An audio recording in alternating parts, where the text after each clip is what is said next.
Merci Seigneur pour ton amour. Merci pour le sacrifice à la croix. Merci pour ta patience. Et combien cette patience est grande. Combien ta miséricorde est grande. Te rendons grâce pour ces moments, Seigneur, ce matin. Renouvelle les forces de chacun. Seigneur, parle à nos cœurs. Saisis-toi de nous, Père.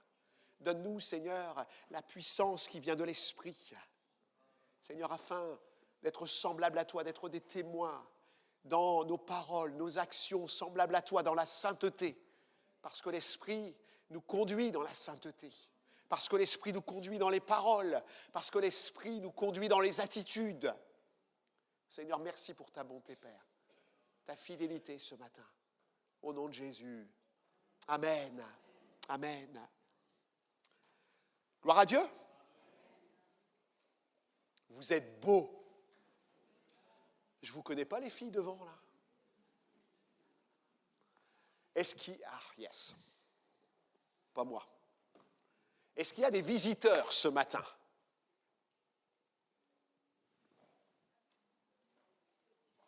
Welcome. J'ai vu une main là-bas. Tu viens d'où? Cergy, c'est pas très loin. Ah, que le Seigneur te bénisse. Est-ce qu'il y a d'autres visiteurs? Vous venez d'où? Soyez la bienvenue. Réjouissez-vous. Vous savez, quel que soit le lieu où on est, il y a une famille de Dieu. Amen. On vient de Paris, on vient d'Angleterre, des États-Unis, on vient de l'Océanie. Christ est notre Père et nous sommes dans la maison de Dieu, la famille de Dieu. Amen. Alléluia. Alors, soyez les bienvenus dans la maison de Dieu. Alors, ce matin, on continue. Pour ceux qui n'étaient pas là dimanche, je suis désolé, mais on a commencé à nous intéresser à un sujet qui s'appelle la tentation. La tentation. La tentation, j'ai noté ce message ainsi, intitulé ce message, la tentation, une expérience, une épreuve inéluctable. Et dimanche dernier, nous avions entamé cette première partie en lisant, et je vais le relire ce matin, ce texte dans Matthieu à partir du chapitre 3, oui c'est ça, et du verset 13. Et ce matin, on va entamer la deuxième partie, mais nous ne verrons pas toute la deuxième partie. Ah! On va faire du suspense. Mais on peut pas passer sur la parole trop vite. C'est pas possible. Alors, il nous est dit dans Matthieu chapitre 3, verset 13, « Alors Jésus vint de la Galilée au Jourdain, vers Jean, pour être baptisé par lui. Mais Jean s'y opposait en disant « C'est moi qui ai besoin d'être baptisé par toi, et tu viens à moi. » Il ne comprenait pas.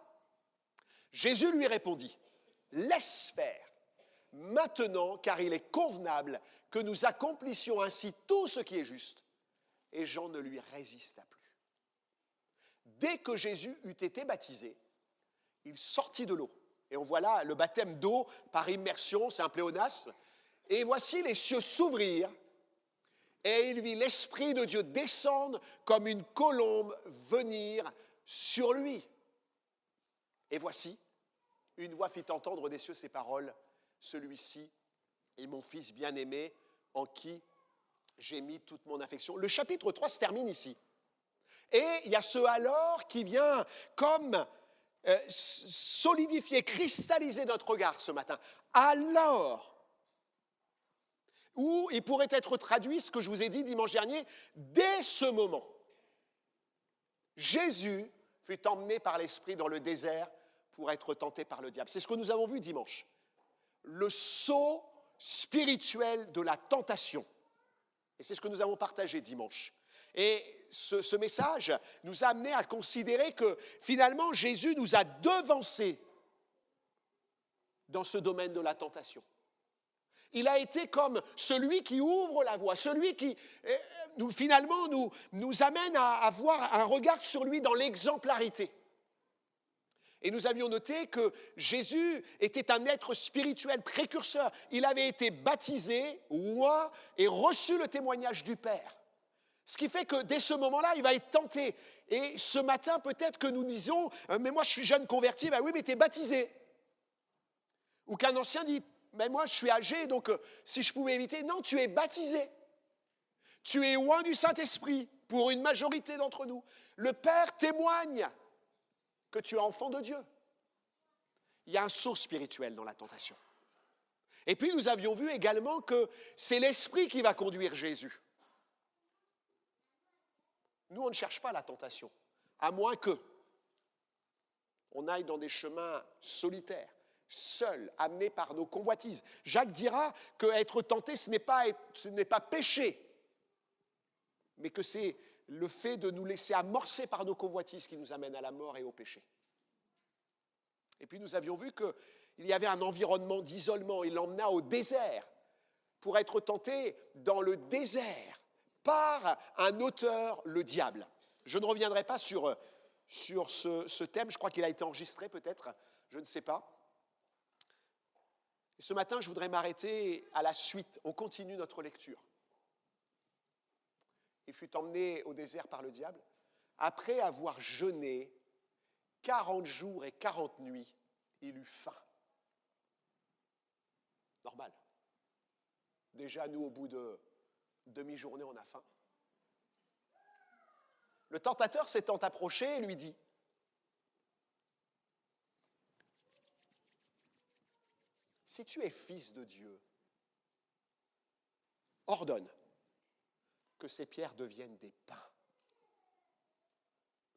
Jésus répondit, « Il est écrit, l'homme ne vivra pas de pain seulement, mais de toute parole qui sort de la bouche de Dieu. » Et on va aller jusqu'à la fin de notre passage, au verset 11. Le diable le transporta de nouveau, c'est moi qui rajoute, dans la ville sainte, le plaça sur le haut du temple, deuxième tentation, et lui dit, « Si tu es fils de Dieu, jette-toi en bas, car il est écrit, il donnera des ordres à ses anges à ton sujet, et ils te porteront sur les mains, de peur que ton pied ne heurte contre une pierre. » Jésus lui dit, il est aussi écrit, tu ne tenteras point le Seigneur ton Dieu. Bon. Puis une troisième fois. Le diable le transporta encore sur une montagne très élevée, lui montra tous les royaumes du monde et leur gloire, et lui dit, je te donnerai toutes ces choses si tu te prosternes et m'adores. Jésus lui dit, retire-toi Satan, car il est écrit, tu adoreras le Seigneur ton Dieu et tu le serviras à lui seul. Alors le diable le laissa, et voici des anges vinrent auprès de Jésus et le servaient. Amen. Si nous avions fait la lecture dans Luc au chapitre 4, nous aurions vu qu'il est dit que le diable le laissa cherchant une autre occasion. Et on sait qu'il y aura une autre occasion à la fin de la vie de Jésus. Parce que souvent, il y a le début de notre vie spirituelle et il y a la fin de notre vie spirituelle. Je ne dis pas qu'il n'y a rien entre deux, mais souvent, le diable vient dans des temps de faiblesse, de fragilité, la jeunesse de la foi, mais aussi la faiblesse de l'âge et des corps et des souffrances du corps. Ce n'est pas là mon sujet ce matin. Mon sujet ce matin, c'est cette deuxième partie sur laquelle je voudrais m'arrêter et qui est le deuxième volet sur lequel j'ai donné un titre, les terrains de la tentation. Le diable a des terrains privilégiés pour nous tenter. Et ce matin, j'aimerais, avant de rentrer dans notre réflexion, prendre quelques minutes pour donner des éléments de compréhension du verset 2. Après avoir jeûné 40 jours et 40 nuits, vous verrez dans la Bible, souvent 40. Vous êtes d'accord? Qui lit sa Bible? Attendez, j'ai peur là. Plus haut, qui lit sa Bible? Je n'ai pas dit qu'il lit sa Bible tous les jours. Qui lit sa Bible? Bon, ceux qui n'ont pas levé la main, lisez-la. Qui lit sa Bible tous les jours? Il y a des mains il n'y a plus de mains, là. Il y a des mains qui disparaissent là. Qui lit sa Bible? Non, j'arrête.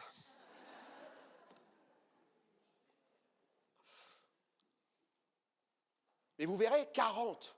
40, c'est le chiffre qui va être utilisé dans la Bible par le Saint-Esprit parce que toute écriture est inspirée de Dieu. Alléluia. Et vous savez le reste de ce verset de 2 Timothée 3,6, 3,16 plutôt. 40, finalement, c'est l'expression du chiffre de l'épreuve, de la difficulté, de la tentation. Les Écritures parlent des 40 jours et des 40 nuits du déluge. La Bible parle des 40 jours d'exploration de Canaan, des 40 ans dans le désert. Et puis, je pourrais dire des 40 jours où Goliath s'est présenté devant l'armée d'Israël. Des 40 jours au bout desquels Moïse obtient les tables de la loi. Les 40 jours où Jésus se montre à ses disciples. C'est des temps d'expérience, d'épreuve, de tentation. Et puis le second élément qui est dans ce verset, verset 2, après avoir été tenté 40 jours, il eut faim. Le second élément est l'issue ou l'accès suivant que l'on se trouve dans l'épreuve ou la tentation, il eut faim qui va conduire, ouvrir à une réaction, à une action, à un choix, à une orientation, à une décision. Ce matin, j'aimerais m'arrêter sur ce premier terrain sur lequel le diable va tenter Jésus. Ce premier terrain, c'est le terrain physique, du corps, de l'être. Paul dira aux Thessaloniciens que votre être entier soit sanctifié, et dans cet être entier, il est question de l'esprit, l'âme et le corps.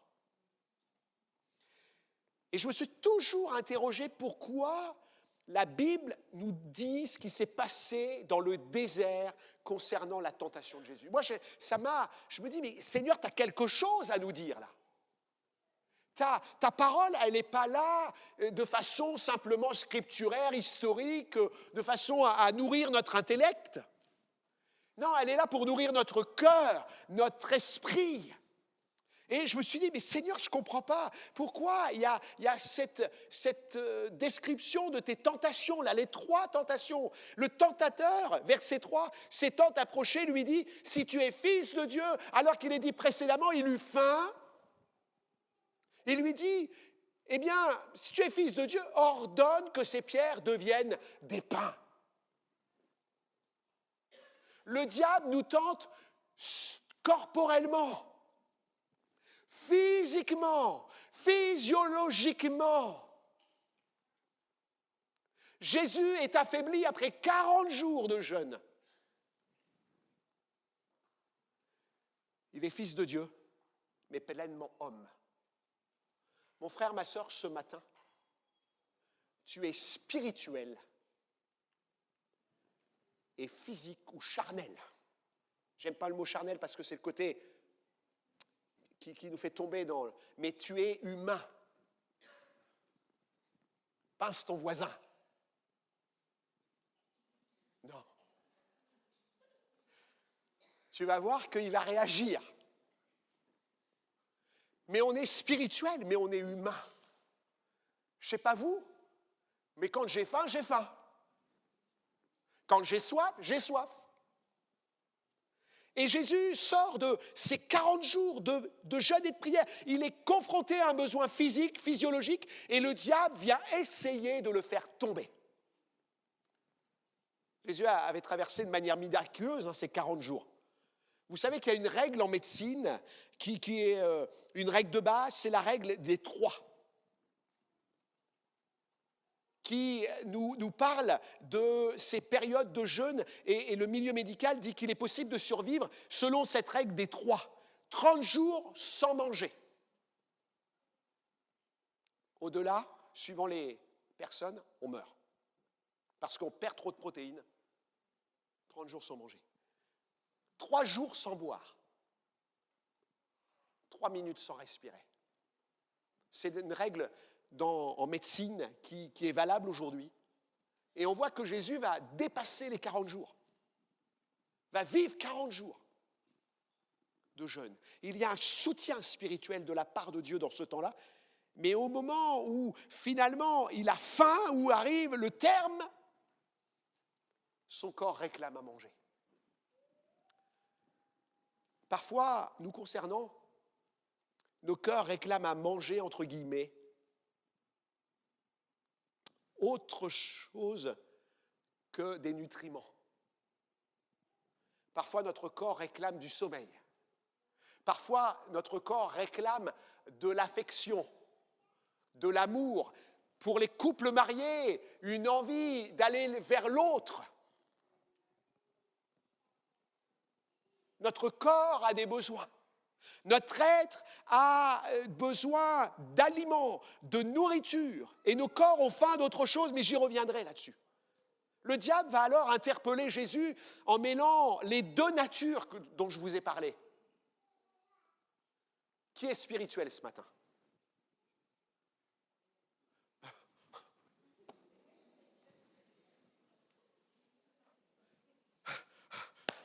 Qui est sauvé ce matin? Alléluia! On est spirituel. Christ habite en moi. Alléluia! Je ne vais pas refaire la même chose avec humain. Qui est humain ce matin? Ben oui, on est humain. Et le diable va interpeller Jésus en mêlant les deux natures. Ce qui est spirituel, si tu es fils de Dieu. Wow. Et puis, avec l'aspect humain, ordonne que ces pierres deviennent des pains. Il avait faim. Il y a une notion que nous devons prendre en compte. Ce schéma va se répéter dans les deux autres interventions du diable. Dans les deux autres interventions du diable. Il va mêler le spirituel à l'humain. Il y a une notion qu'il faut que nous prenions en compte, c'est que la mission de Jésus est la cible à atteindre. Jésus doit être dégommé. Jésus, alors qu'il commence le ministère, qu'il rentre dans l'appel de Dieu, doit être dégommé. Et nous, en tant que chrétiens, nous avons ce même souci avec le diable, comme il nous faut comprendre que lorsque nous sommes tentés, ton salut, mon salut,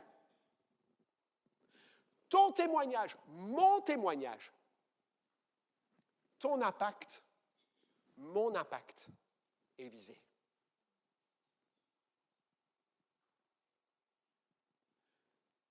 La tentation est basée sur des enjeux spirituels.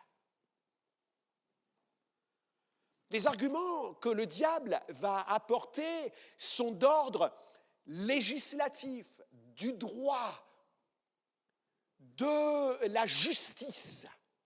Le mot grec qui signifie ici fils, c'est huios en grec. Et huios est utilisé parmi d'autres mots pouvant traduire fils, mais celui-ci marque des aspects éthiques, légaux, internes à la famille, à la vie avec le père et le fils. Parce qu'il y a un héritage, parce qu'il y a une descendance, parce que le père et le fils sont unis.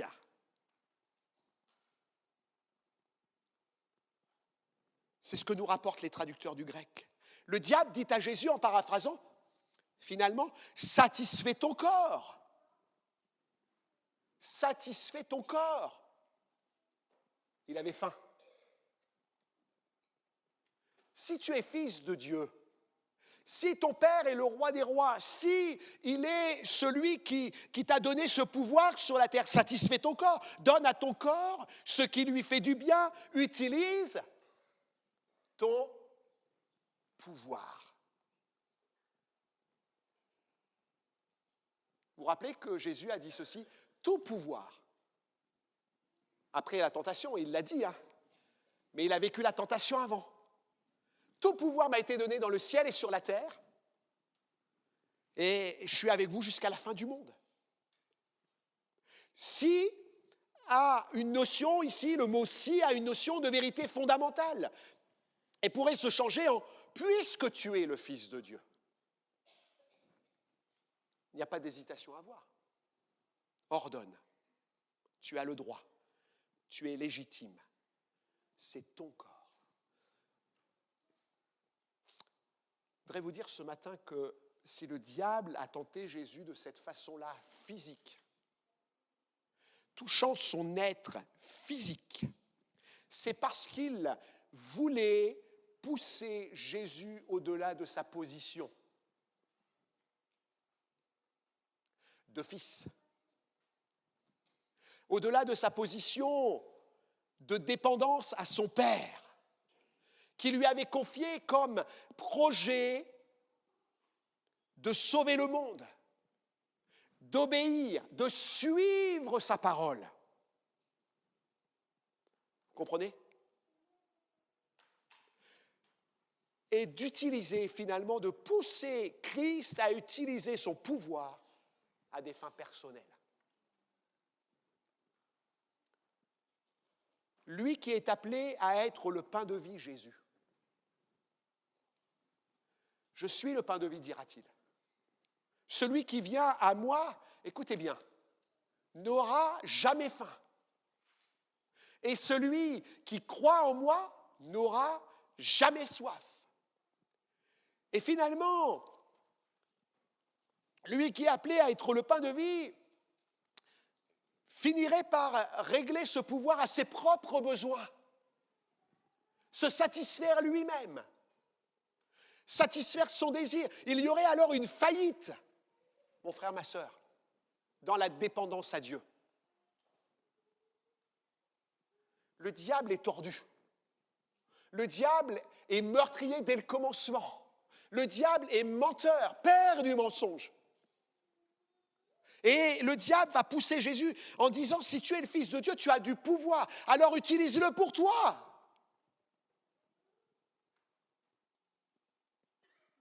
Mais Jésus savait qu'en utilisant ce pouvoir, pour lui, il anéantissait le fait que chacun dépende de Dieu le Père, dans la prière, dans l'exemplarité de Christ qui devait souffrir les mêmes choses que nous, pour être le modèle parfait pour nous.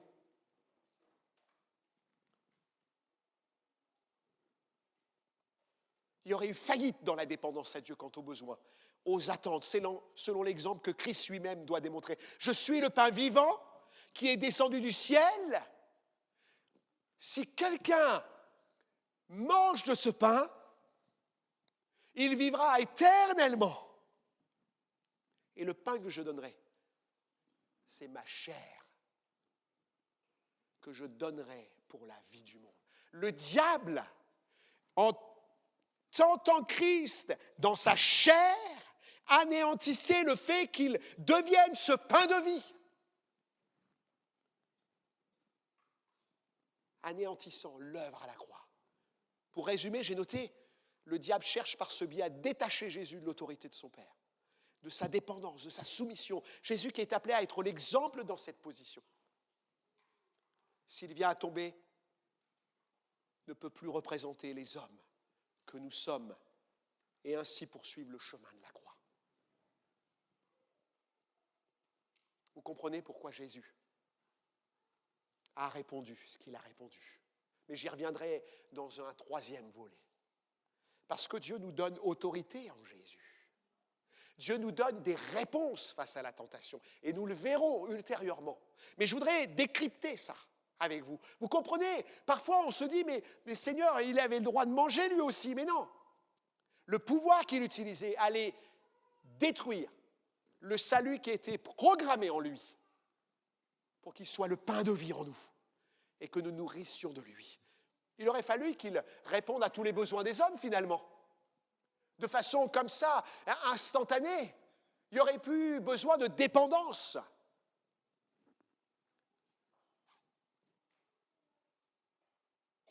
Qu'est-ce que ça nous apporte à nous ce matin ? Je vais être court, hein. Vous allez pouvoir manger votre poulet et vos frites rapidement, ça ne va pas brûler au four. nous concernant ce matin. Ce terrain physique de la tentation nous est familier. Écoutez bien, qui n'a jamais été tenté physiquement? Ah, c'est bien. J'ai fait une double négation.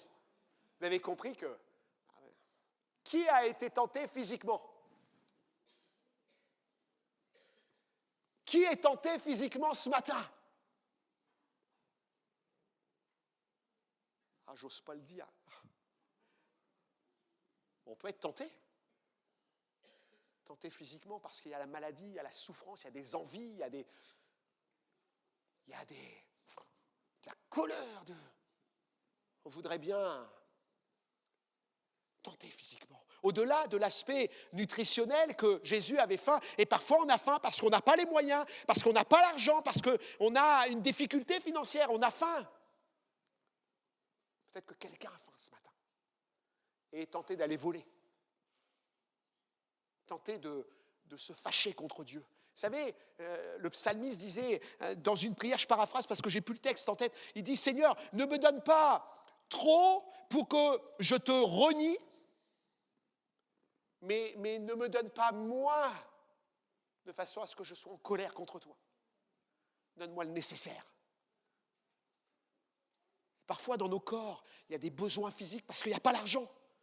Il y a des besoins qui sont d'ordre sexuel, des envies, des tentations au travail, des tentations dans le monde séculier.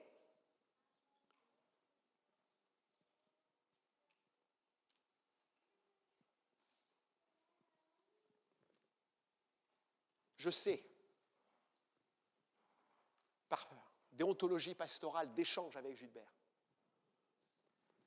le cas de vie parfois. Peut-être qu'il y a des affections, on a besoin de reconnaissance, notre corps a besoin d'être reconnu. Alors un coup d'épaule par-ci, un coup d'épaule par-là. On écrase les gens. Parce qu'il y a de l'orgueil, la chair est là. On est tenté parfois. L'honneur, le pouvoir, l'autorité. Moi, je veux monter sur l'estrade.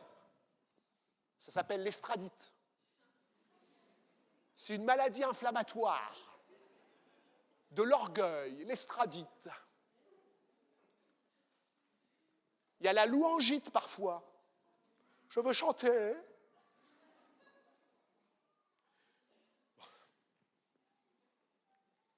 Il y a des choses comme ça. L'être, la chair, et le diable, il est là. Mais vas-y! Mais vas-y! Comme pour Jésus, le diable a cherché à mêler spirituel et humain. Parce que notre corps a faim. Oh! Il va dire, tu es enfant de Dieu. Ton Père t'aime. S'il y a un écart, il te pardonnera. Tu as du pouvoir. Tu as des compétences. Tu as du savoir. Pourquoi toi tu ne vas pas?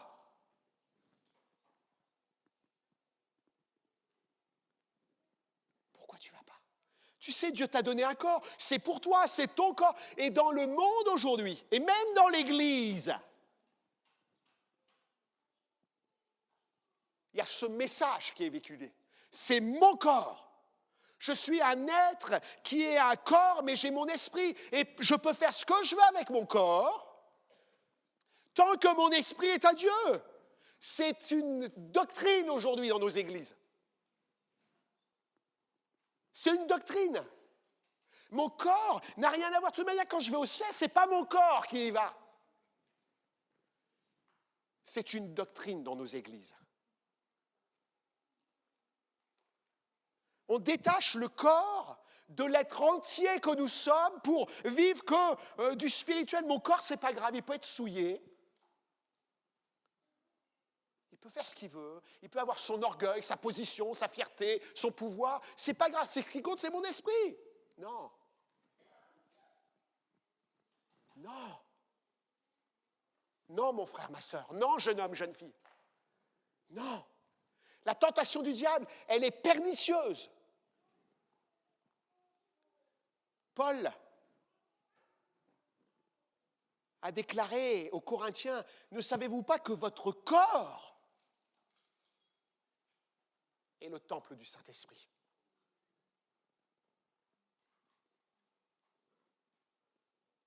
Qui est en vous, que vous avez reçu de Dieu, 1 Corinthiens 6, 19, 20, et que vous ne vous appartenez point à vous-même. Oh.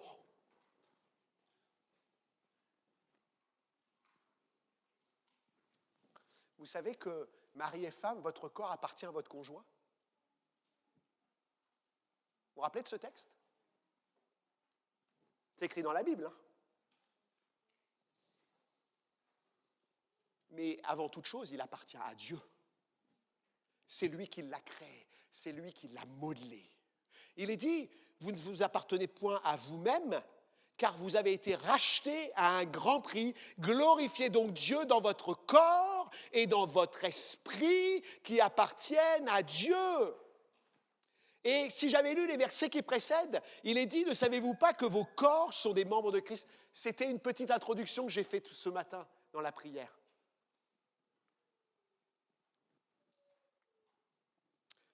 En te faisant croire que tu as du pouvoir sur ton corps, que ton corps t'appartient à toi, le diable te ment. Le diable cherche à te détacher de Dieu. Comme il a voulu détacher Jésus de Dieu, il veut te rendre faible. Qui n'a jamais vécu ça lorsque nous péchons, lorsque nous tombons, et ça n'arrive pas qu'aux chrétiens, mais aussi aux pasteurs parfois. Et il nous arrive que lorsque nous péchons, que nous faisons une parole de travers, une action, et il y a une pensée. Vous savez, le diable, finalement, il nous muselle. Il nous bloque, il nous canalise. Parce que, en cherchant à faire tomber notre corps, nous rendre faibles, il nous rend sans impact. Il nous rend sans influence. Comment veux-tu prêcher, témoigner, toi qui es tombé dans l'infidélité?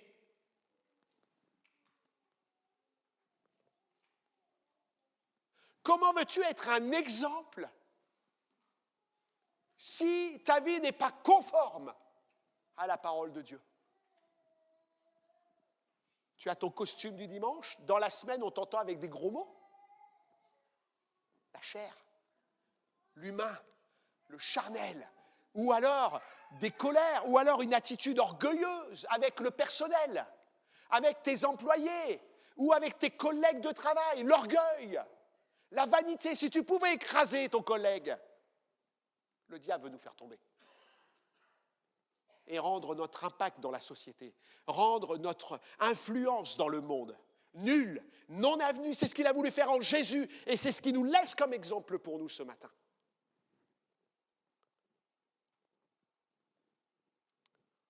Rappelons-nous, il est meurtrier dès le commencement. Le jeune homme de la parabole du fils prodigue, on l'utilise souvent pour nos réunions dites vie nouvelle, de témoignages de l'Évangile, mais on pourrait l'utiliser pour nous. Le jeune homme qui avait le même père que son frère aîné. Alors, ces deux fils qui ont une vie bien différente dans la maison du père. Alors, on s'arrête souvent sur le fils prodigue, mais on pourrait parler sur le fils aîné. Parce que dans l'Église, on a plus souvent de fils aînés que de fils prodigues. Mais le fils prodigue, lui, il va dire, papa, j'ai du pouvoir, j'ai ton héritage, donne-le-moi. Yes! Alors on pourrait dire l'héritage, c'est l'argent, c'est les pépettes, mais c'est aussi le corps. Parce que le gars, il va partir avec des sous, mais il va se mettre dans la débauche, il va boire, il va se mettre avec des femmes, je dirais, à la frivolité légère, même lui d'ailleurs, parce que...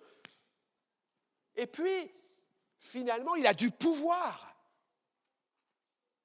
Et son pouvoir est anéanti à un moment donné. Son influence, sa vie. Et vous savez ce qu'il va dire dans sa tête? Après avoir dit, donne-moi tout mon héritage, tout mon argent, il va dire, mais les mercenaires qui sont dans la maison de mon père ont à manger. Ils ont à manger. Ils sont vêtus, ils sont à l'abri. Le fils prodigue a perdu finalement l'image qu'il avait, parce qu'il va dire à son père, je suis plus digne d'être appelé enfant de Dieu. Le diable, dans la tentation du corps, t'amène à considérer que tu n'es plus un enfant de Dieu. C'est vrai ça? C'est pas vrai? Ah oui, c'est vrai. Parce que parfois on n'ose plus revenir à l'église. Parce qu'on se dit, je ne veux plus faire les choses, parce que je ne veux plus m'engager, parce que je suis sale. Oui, tu es sale. Ah, bon, le pasteur, il dit que je suis sale. Bah oui, tu es sale. Tu t'es sali. Tu t'es souillé, mais le Père te pardonne en Jésus-Christ.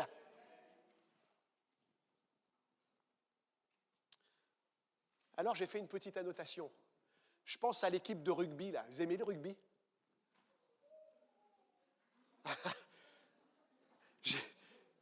Alors, j'entends oui, non. Moi, j'aime le rugby. Ma femme dit c'est la mêlée au cochon.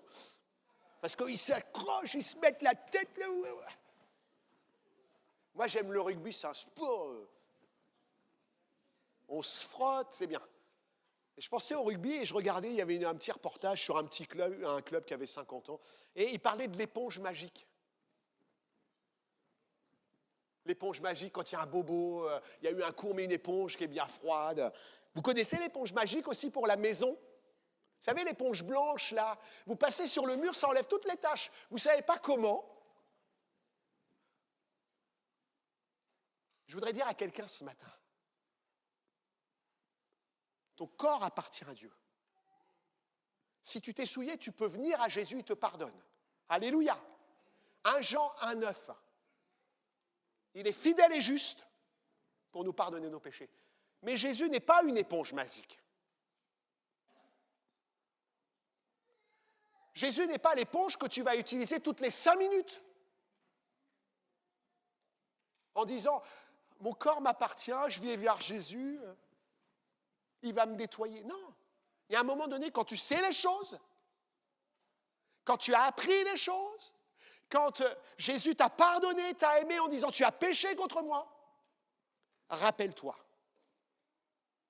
Paul dira aux Galates, frères, vous avez été appelés à la liberté. Non? Vous êtes libres? Amen. Vous savez ce qu'il dit par la suite? Seulement ne faites pas de cette liberté. Ah, j'aime pas la suite. Oh non, Seigneur, je ne veux pas lire ça. Je vais gommer. Un prétexte de vivre selon la chair. Jésus m'a libéré. Jésus m'a lavé. Jésus m'a purifié. Il m'aime. Il est capable de me pardonner encore. Mais quand j'ai appris les choses, vous savez, quand vous apprenez à un petit, à ne pas toucher au four ou au poêle, parce que là, on met du chauffage, là, en Normandie, en ce moment. Hein? Il touche une fois, et il a compris, il ne va pas toucher 2 fois. Encore que, il y a des têtes, excusez-moi, brûlées. C'est le petit jeu de mots. Ah, Seigneur, garde-nous. Ah, je conclus. J'ai dit que je serais rapide pour le poulet. Hein. Est-ce qu'on peut lire Genèse 39? Les jeunes vont savoir ce que je vais lire. N'est-ce pas? Ah, je vois que il y a de l'oubli. Genèse 39, versets 1 à 10. Vous savez, Jésus est un exemple.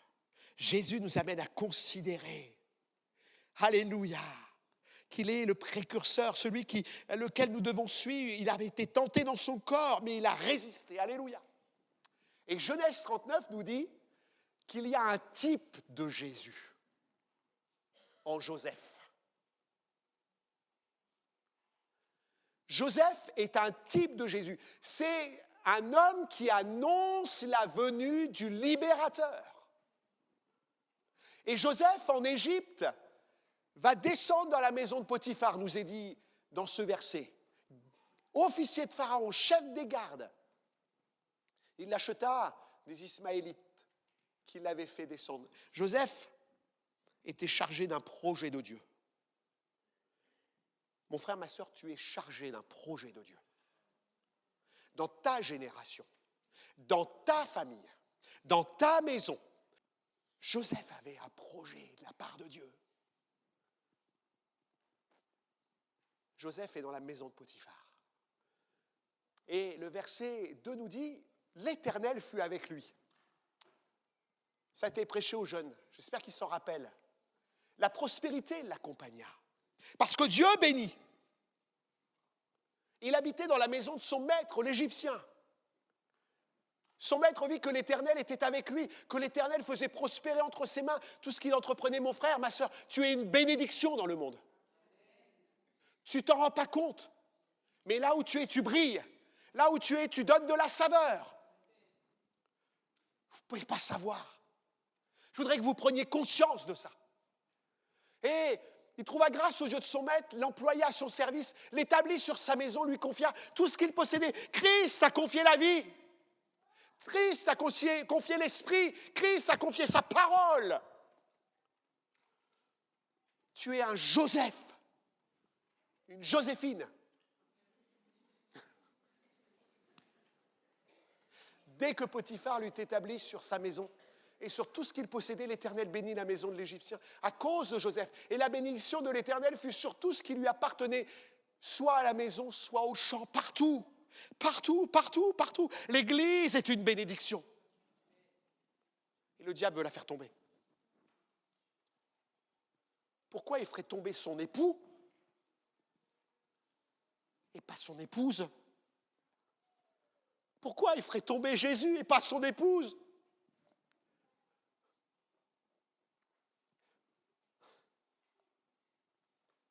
Il abandonna aux mains de Joseph tout ce qui lui appartenait. Il n'avait avec lui d'autre soin que celui de prendre sa nourriture. Or, Joseph, il avait un défaut. C'était beau gosse. BG. BG, costume, tout. T'es beau, même de taille. Il n'avait pas un petit bidon. Il avait des pectoraux. T'es beau, la mèche. Je vous fais sourire. Vous voyez le après? Comme le alors. Après ces choses.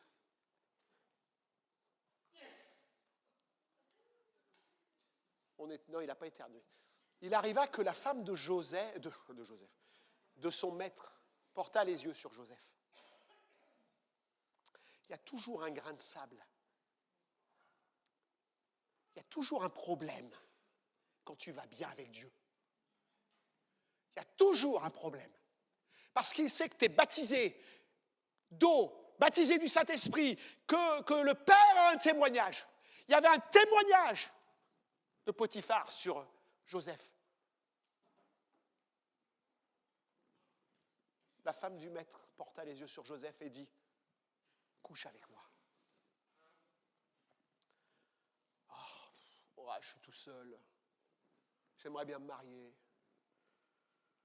Il n'y a personne qui, je ne trouve pas dans l'église au Havre. Alors, ce garçon-fille, les histoires, les familles. Peut-être que tu es tenté à l'extérieur. Puis c'est facile, là, j'ai tout. J'ai tout, je suis bien ici, j'ai la femme du maître qui vient me solliciter, il ne va pas le savoir. Le pasteur ne va pas le savoir, l'église ne va pas le savoir. Dieu va le savoir. Et ton impact va être détruit. Ton influence va être détruite parce que le diable va te le rappeler. Ta conscience va te le rappeler. Couche avec moi. Vous savez ce qu'il va dire Joseph derrière? Il refusa et dit à la femme de son maître, écoutez bien, c'est Jésus. C'est Jésus là. Voici mon maître ne prend avec moi connaissance de rien dans la maison. C'est comme s'il était le fils. C'est comme s'il était le collaborateur, le bras droit du maître. Il a remis entre mes mains tout ce qui lui appartient. Dieu avait mis en Jésus tout ce qui lui appartenait. Il a mis en Jésus tout ce qu'il a. Il a mis en toi tout ce qu'il a. Son témoignage, sa vie, son esprit, sa personne, ce qui lui appartient. Il n'est pas plus grand que moi. Vous vous rendez compte ce qu'il dit? En fait, il dit, j'ai du pouvoir. Il n'est pas plus grand que moi dans cette maison. Il ne m'a rien interdit, excepté toi. Parce que tu es sa femme. Comment ferais-je un aussi grand mal et pécherais-je contre Dieu? Mon frère, ma sœur, ce matin, Jésus a fait de nous des Joseph. Dieu a fait de nous des Joseph. Dieu a fait de nous des hommes, des femmes qui avons reçu de sa part le témoignage, l'héritage. Il a fait de nous des porte-paroles, il a fait de nous des ambassadeurs, dit la parole de Dieu. Comment un ambassadeur pourrait trahir son maître? Ce matin, je crois que le Seigneur nous interpelle. Je m'arrêterai là. Je m'arrêterai là. C'est vrai, la suite nous dit qu'il est allé en prison, Joseph.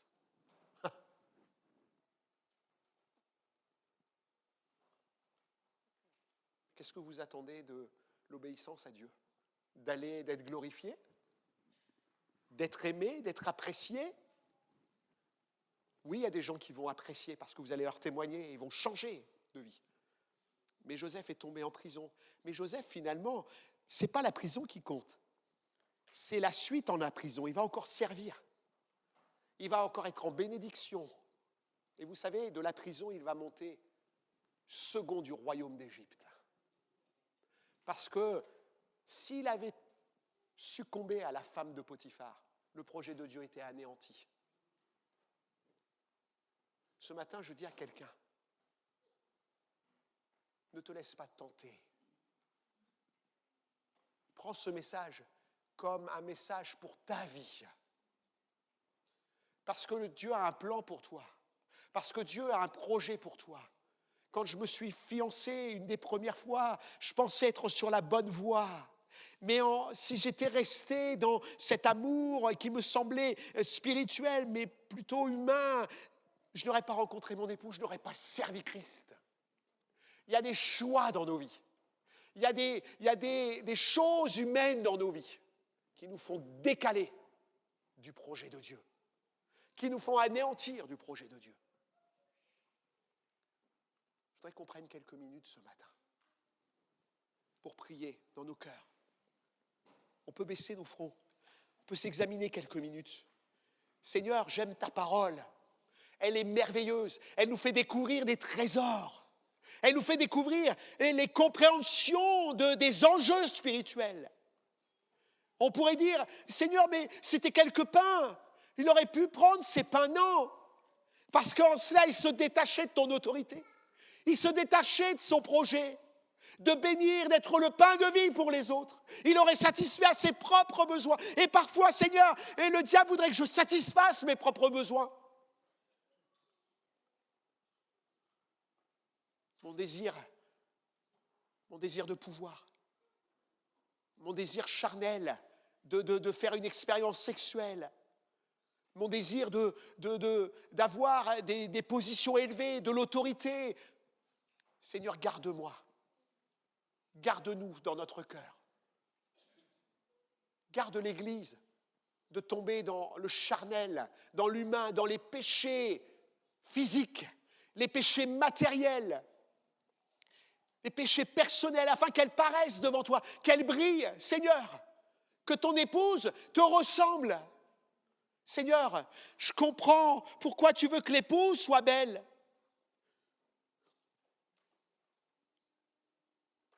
Parce que l'épouse représente son mari. Seigneur, garde-nous ce matin, les uns les autres, dans nos combats personnels, familiaux, séculiers, ecclésiaux. Père, s'il te plaît, rends-moi dépendant de toi. Rends-moi dépendant de toi. Seigneur, que les choses physiques, matérielles ne soient pas comme premières dans ma vie, mais que ta parole soit la première dans mon cœur, pour t'obéir, pour t'aimer, pour te célébrer, Père, dans le précieux nom de Jésus. Amen.